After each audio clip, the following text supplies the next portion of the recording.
আমাদের নবীজিকে আমাদের ভালোবাসা দরকার আছে না নাই? জোরে বল, আছে না নাই? নবীকে ভালোবাসবেন তাহলে আপনি ইহকালে এবং পরকালে শান্তি পাবেন। যদি নবীকে ভালোবাসেন, যদি মুখে বলি আল্লাহর হাবিবকে, আল্লাহর নবীকে আমরা ভালোবাসি, তাহলে কি আল্লাহর হাবিব আমাদেরকে যে কথাগুলো বলছেন, এই দুনিয়াতে যে কাজগুলো করতে বলছেন, সেইগুলো পালন করা দরকার আছে না নাই? আল্লাহর হাবিব এই জন্য বলেছেন, দুনিয়ার মানুষ তোমরা তিনটা কাজ তোমরা তাড়াতাড়ি করে করবা। কয়টা কাজ? তিনটা কাজ তোমরা তাড়াতাড়ি করে করবা। এক নাম্বার কাজ, মসজিদে যখন আজান হয় দেরি করবা না, তাড়াতাড়ি জামাতে শরীর হয়ে যাবা। সুবহানাল্লাহ বলে আমরা কি এটা করি? তাহলে আমরা আল্লাহর হাবিবকে মুখে ভালোবাসি, অন্তরে নয়, মুখে ভালোবাসি। আল্লাহর হাবিব যেহেতু বলছেন আজান হবে, সময় নামাজের সময় হবে, আজান হবে, দেরি করবা না, তাড়াতাড়ি যাও মসজিদে যা জামাতের সাথে নামাজটা আদায় করো। বলছেন কি আল্লাহর হাবিব বলেছেন। যদি আল্লাহর হাবিবকে আমরা ভালোবাসি তাহলে কথা তো মানতে হবে নাকি কোন? তার কথা মানতে হবে। কিন্তু মুখে মুখে যদি বলে আল্লাহর হাবিবকে ভালোবাসি তাহলে হবে না। তাহলে আজকে থেকে আমরা তওবা করি, আমরা আর কখনো নামাজ বাদ দিব। আজকে মাহফিল হইতেছে এই জন্যই তো, নামাজকে কায়েম করার জন্য। নামাজকে কায়েম করার জন্য মুসলমানদের এক নাম্বার কাজ, ঈমান আনার পরে এক নাম্বার কাজ হলো নামাজ আদায় করা। আপনি নামাজ আদায় করবেন, আস্তে আস্তে অন্য অন্য ইবাদতগুলো আপনার জন্য সহজ হয়ে যাবে। সুবহানাল্লাহ। ইন্না সলাতা তানহা আনিল ফাহশাই ওয়াল মুনকার। আমার আল্লাহ তাআলা বললেন তুমি নামাজ পড়ো, নামাজ তোমাকে সমস্ত খারাপ কাজ থেকে দূরে সরিয়ে দেবে। সুবহানাল্লাহ। এজন্য নামাজ আমাদের করতে হবে। যেহেতু আল্লাহ রাসূল বলছেন আযান হওয়ার সঙ্গে সঙ্গে নামাজ পড়বা, জামাতে মসজিদে যায়া জামাতের সাথে তোমরা নামাজ আদায় করবা। এই নামাজ পড়লে কি আমাদের নবীর লাভ না আমাদের লাভ? লাভ কার? নামাজ পড়লে আমরা 2,88,00,000 বছর জাহান্নামের আগুন থেকে বেঁচে গেলাম। এক ওয়াক্ত নামাজ আমরা পড়লাম, 2,88,00,000 বছর জাহান্নামের আগুন থেকে বেঁচে গেলাম। আর যদি না পড়ি তাহলে ইচ্ছাকৃতভাবে কোনো ব্যক্তি যদি এভাবে নামাজ বাদ দেয়, 2,88,00,000 বছর জাহান্নামের আগুনে তাকে জ্বলতে হবে। নাউযুবিল্লাহ। আমার ভাইরা বন্ধুগণ, সেই দিনটা কিন্তু এইরকম দিন না, আমাদের এই দুনিয়ার দিনের মতো নয়। আখিরাতের একদিন এই দুনিয়ার 50,000 বছর। সুবহানাল্লাহ। এই দুনিয়ার 50,000 বছর, আখিরাতের একদিন তারই 2,88,00,000 বছর এক ওয়াক্ত নামাজের জন্য আযাব ভোগ করতে হবে। এটা কি সম্ভব? একেবারে শরীর পশম দাঁড়িয়ে যায়। আমার ভাইরা, শরীর পশম দাঁড়িয়ে যায়। কি করে আমরা নামাজ বাদ দিই? নামাজ পড়লে আমাদের লাভ, নামাজ পড়লে আমাদের লাভ। আল্লাহর হাবিব চায় আমার একটা উম্মত যেন জাহান্নামের ভিতরে না যায়, একটা উম্মত যেন জাহান্নামে না যায়। এই জন্য আমার আল্লাহ রাব্বুল আলামিন যখন মেরাজে গিয়েছিলেন, আমার আল্লাহ তাআলা যতবার আল্লাহর হাবিবকে বলেছেন বন্ধু আপনি কি চান, বন্ধু আপনি কি চান, বন্ধু আপনি কি চান, যতবার আমার আল্লাহ তাআলা আল্লাহর হাবিবকে জিজ্ঞাসা করেছে না বন্ধু আপনি কি চান, আমার দয়ার নবীজি ততবার বলেছে আল্লাহ তুমি আমার উম্মতের গুনাহ মাফ করে দাও, আমার উম্মতের গুনাহ মাফ করে দাও। সুবহানাল্লাহ।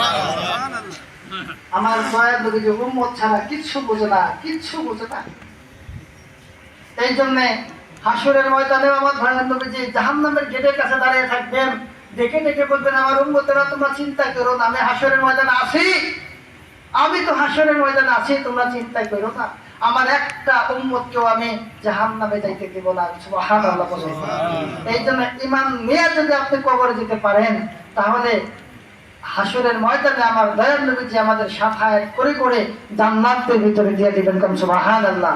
তাহলে আল্লাহর হাবিব এক নম্বরে বলছেন তাড়াতাড়ি করার জন্য আযান হলে মসজিদে যায়া জামাতের সাথে নামাজ পড়তে।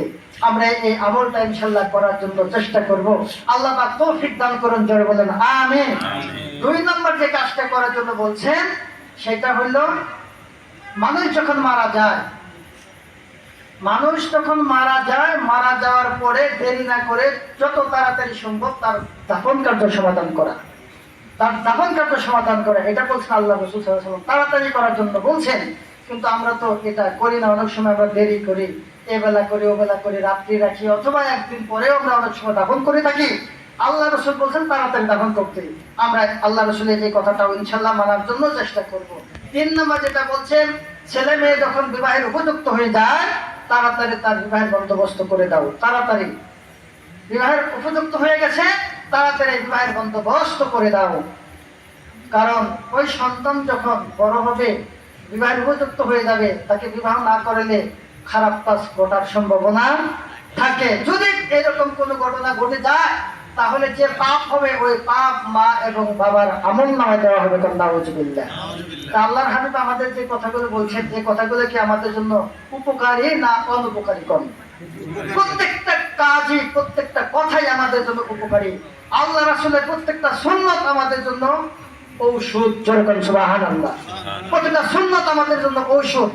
আমরা যখন খানা খাই প্লেটটা চাইটা যদি আমরা খাই তাহলে আমাদের পেটের হজম শক্তি বেড়ে যাবে, পেটের ভিতরে কোনো সমস্যা থাকবে না, পেটের অসুখ হবে না। এটা কি আল্লাহ রাসূলের সুন্নাত আদায় করলাম, সঙ্গে সঙ্গে আমার পেটের রোগ ভালো হয়ে গেল। সুবহানাল্লাহ।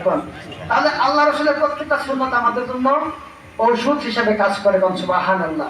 এই জন্য আল্লাহর হাবিবের প্রত্যেকটা কথা আমাদের মানার দরকার আছে। আমার ভাইয়ের বন্ধুগণ, হযরত জাবের যখন আল্লাহর হাবিবকে এইরকম রুটি আইনা খাওয়াইলেন, রুটি আইনা খাওয়ানোর পরে দেখলেন একটা রুটিও তার শেষ হয়ে গেল না, এইরকম 3টা রুটি তার রয়ে গেল এখন পর্যন্ত। আল্লাহর হাবিবকে ডেকে কয়, ইয়া রাসূলুল্লাহ, ইয়া হাবিবাল্লাহ, আপনাকে 3টা রুটি দিয়েছিলাম, 3টা রুটি এখনো আছে, একটা রুটি এখন পর্যন্ত ফুরাইল না। আমার দয়াল নবী বলেন, জাবের রে, এই বিষয়ে তুমি কিছু বুঝতে পারবে না। আমি যখন বিসমিল্লাহির রহমানির রহিম বলিয়া এই খাদ্যের ভিতরে আমি যখন হাত দিয়েছিলাম, আমার আল্লাহ রাব্বুল আলামিন এই খাদ্যের ভিতরে বরকত নাযিল করে দিয়েছেন। কোন সুবহানাল্লাহ। এই জন্য আমার ভাইয়েরা বন্ধুগণ, আমরা যখন কোনো ভালো কাজ করি, যখন কোনো কাজ শুরু করি, বিসমিল্লাহির রহমানির রহিম বলে কাজ শুরু করা আমাদের উচিত। আমার মা বোনেরা যখন রান্না বান্না করে, পোলার থেকে যখন চাল বাইর করে যখন পাতিলের ভিতরে দেয়, ওই সময় বিসমিল্লাহির রহমানির রহিম বলে দেওয়ার দরকার। এইরকম যদি বিসমিল্লাহ বললাম প্রত্যেকটা কাজ আমরা করতে পারি, তাহলে প্রত্যেকটা কাজের ভিতরে আমরা বরকত পেয়ে যাবো। সুবহানাল্লাহ। আমার ভাইয়ের বন্ধুগণ, এইবার হযরত জাবেরের বিবি হযরত জাবেরকে ডেকে কয়, প্রাণের স্বামী গো, আল্লাহর হাবিবকে একটু দাওয়াত করো। আল্লাহর হাবিবকে আমি একদম দাওয়াত খাওয়াইতে চাই, আল্লাহর হাবিবকে আমি একটু দেখতে চাই এবং তারে একটু দাওয়াত খাওয়াইতে চাই। জাবের রাদিয়াল্লাহু তাআলা আনহু ডেকে কয়, বিবি রে, কি দিয়ে আল্লাহর হাবিবকে আমরা দাওয়াত করব, কি দিয়ে আপ্যায়ন করব? জাবেরের বিবি বলেন, ও প্রাণের স্বামী, আমার বাড়িতে এখন পর্যন্ত 2টা বকরির বাচ্চা আছে, এই 2টা বকরির বাচ্চা জবাই করব, এই 2টা বকরির বাচ্চা জবাই করে বোনা করব, কিছু রুটি বানাইয়া আল্লাহর হাবিবকে খাওয়াবো। যান তাড়াতাড়ি যান, আল্লাহর হাবিবকে আপনি দাওয়াত করে চলে আসেন। হযরত জাবের রাদিয়াল্লাহু তাআলা কি করলেন না, আল্লাহর হাবিবের কাছে যায় বললেন, ইয়া রাসূলুল্লাহ, ইয়া হাবিবাল্লাহ, আমার বিবি আপনাকে দাওয়াত করেছে, একদিন আপনি দাওয়াত কবুল করেন না। আমার দয়াল নবীজি বললেন, তোমার বিবি আমাকে দাওয়াত করেছে, আমি দাওয়াত কবুল করলাম, আলহামদুলিল্লাহ। অমুক সময় আমি তোমাদের বাড়িতে আমি যাব। আমার ভাইয়ের বন্ধুগণ, এই থেকে কি করেছে, যখন তারিখ দিয়ে দিছে, হযরত জাবেরের বাড়িতে যাইয়া যখন বিবিকে কয়, বিবি রে, আল্লাহর হাবিব তো দাওয়াত কবুল করেছে, এখন তোমার বকরি জবাই করতে হবে। হযরত জাবের কি করলো, নিজের হাতে 2টা বকরি জবাই করে দিল। যখন বকরিটা জবাই করলো, বড় ছেলেটা ওই বকরির কাছেই ছিল, কিভাবে জবাই করতে হয় সেই জিনিসটা উনি দেখলো, কেমন করে জবাই করতে হয় বড় ছেলেটা দেখলো। দেখার পরে যখন ওই বকরিটা জবাই করার পরে বাড়িতে রাইখা, ওই বকরিটা জবাই করার পরে বাড়িতে রাইখা হযরত জাবের বললেন, ও প্রাণের বিবি রে, এটা চামড়া চামড়া ছাড়াইয়া এর ভিতর থেকে যে গোস্ত হবে সেগুলো ভুনা করতে হবে।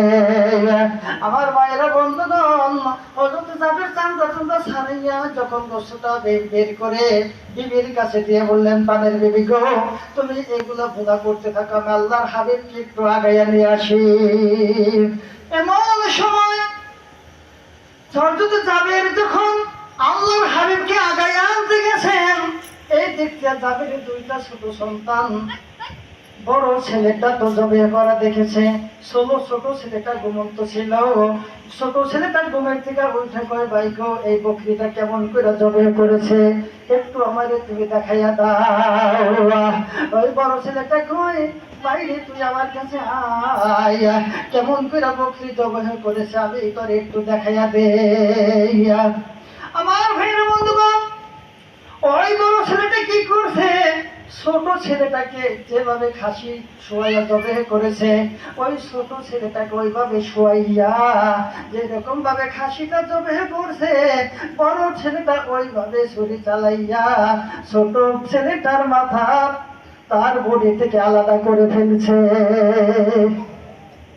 আমার ভাইয়ের বন্ধুগণ, যখন বডি থেকে মাথাটা আলাদা হয়ে গেছে, বডি একদিকে মাথাটা আর একদিকে বডিটা ছটফট করতেছে।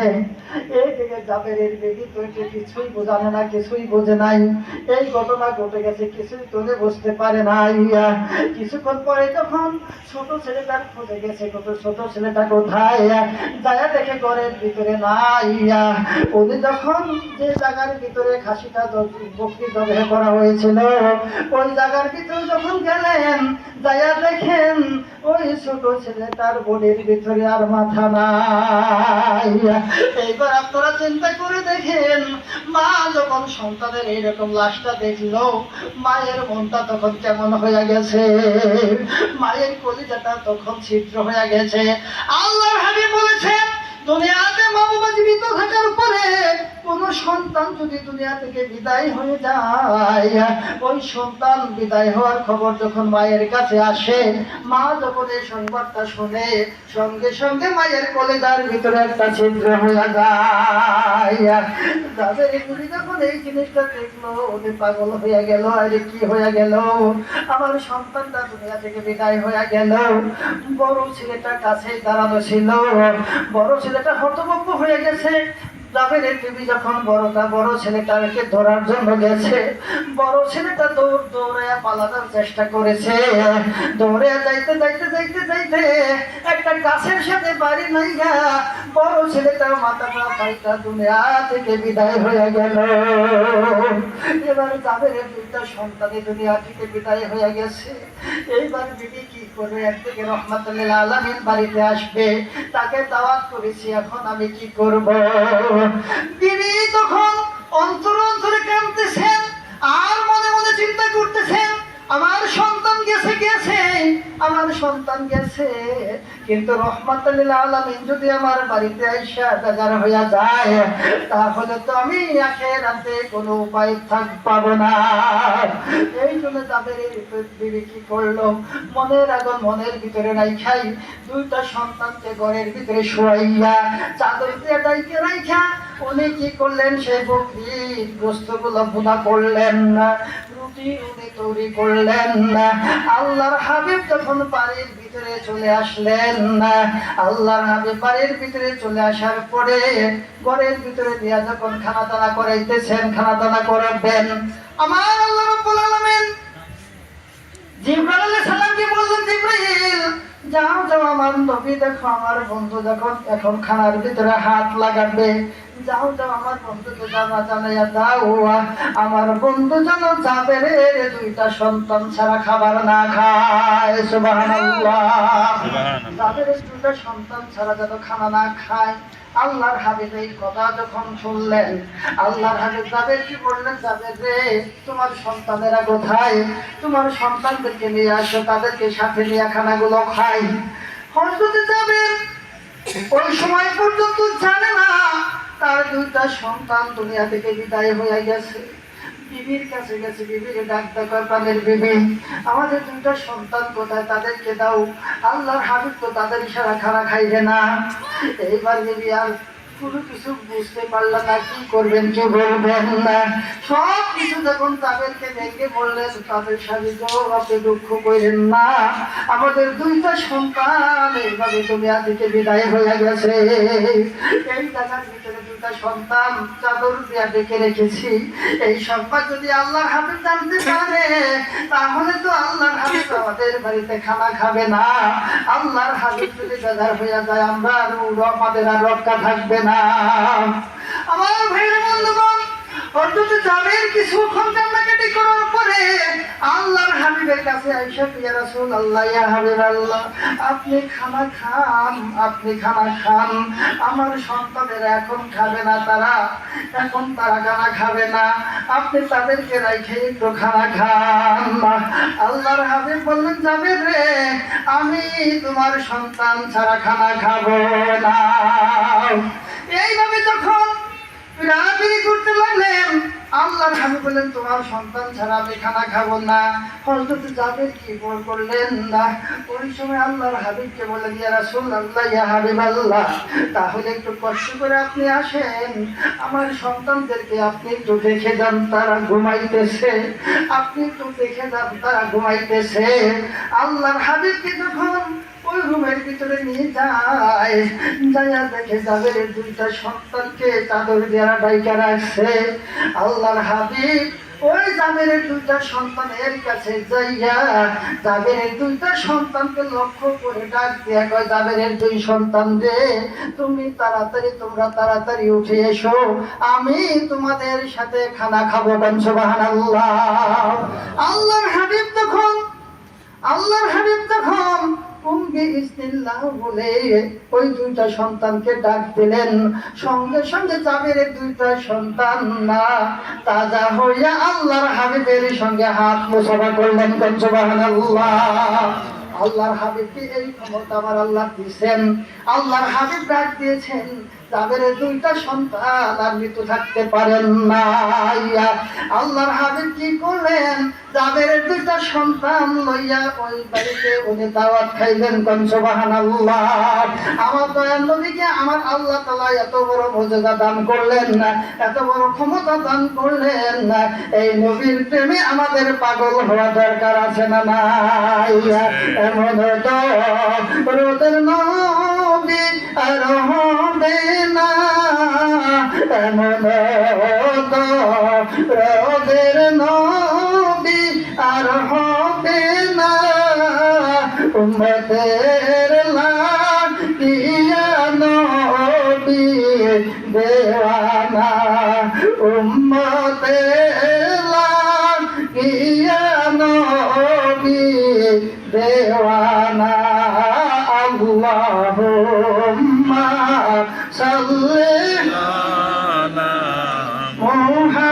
মুহাম্মাদ ওয়া আলা আলি সাইয়্যিদিনা মুহাম্মাদ ওয়া আলা আলি সাইয়্যিদিনা। কাদায়ো না দয়ার নবীরে, কাদায়ো না দয়ার নবীরে, নবীরে কাদাইলে কাঁদবা হাসরে, নবীরে কাদাইলে কাঁদবা হাসরে। আল্লাহুম্মা সাল্লি আলা মুহাম্মাদ ওয়া আলা আলি সাইয়্যিদিনা মুহাম্মাদ ওয়া আলা আলি সাইয়্যিদিনা মুহাম্মাদ। যেরকম সাল্লাল্লাহু আলাইহি ওয়াসাল্লাম।